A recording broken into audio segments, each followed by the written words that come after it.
কখনো কি এমন হয়েছে আপনি একদিন ঠিক করলেন আজ থেকে আমি বদলাবো, নামাজ পড়বেন, খারাপ কাজ ছাড়বেন, মনের ভিতর একদম শক্ত একটা অনুভূতি, এবার আমি সত্যিই পরিবর্তন হব। কিন্তু 2 দিন 3 দিন, হয়তো 1 সপ্তাহ, তারপর আবার আগের জায়গায় ফিরে গেলেন, ঠিক তাই না?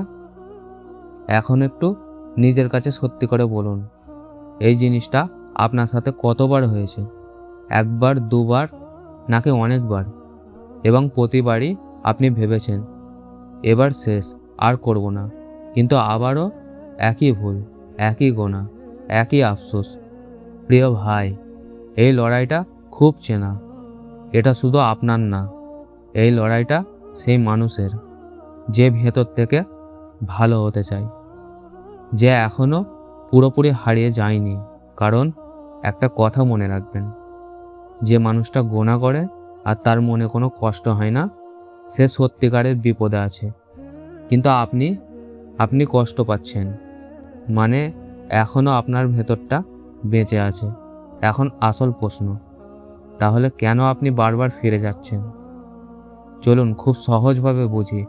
প্রথম কারণ, আপনি একবারে সব কিছু বদলাতে চাইছেন। আপনি ভাবছেন আজ থেকে আমি একদম পারফেক্ট হয়ে যাব, কোনো ভুল হবে না, সব গুনাহ একদিনে ছেড়ে দেব। কিন্তু বাস্তবটা কি? মানুষ ধীরে ধীরে বদলায়, একদিনে না। আপনি যদি আজ 10টা ভুল করেন, আগামীকাল 8টা করুন, তারপর 5টা, তারপর 2টা, এইভাবেই পরিবর্তন হয়। কিন্তু আমরা কি করি?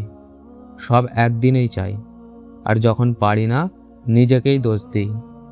দ্বিতীয় কারণ, আপনি একা লড়াই করছেন। আপনি ভাবছেন আমি নিজেই ঠিক হয়ে যাব, কিন্তু শয়তান কি চুপ করে আছে? না, সে প্রতিদিন নতুনভাবে আপনাকে টানছে। আপনার দুর্বল জায়গাগুলো সে খুব ভালো জানে। কখন আপনি একা থাকেন, কখন আপনি দুর্বল হয়ে পড়েন, সে সব জানে। তাই সে অপেক্ষা করে, আর ঠিক সেই সময়ে আঘাত করে।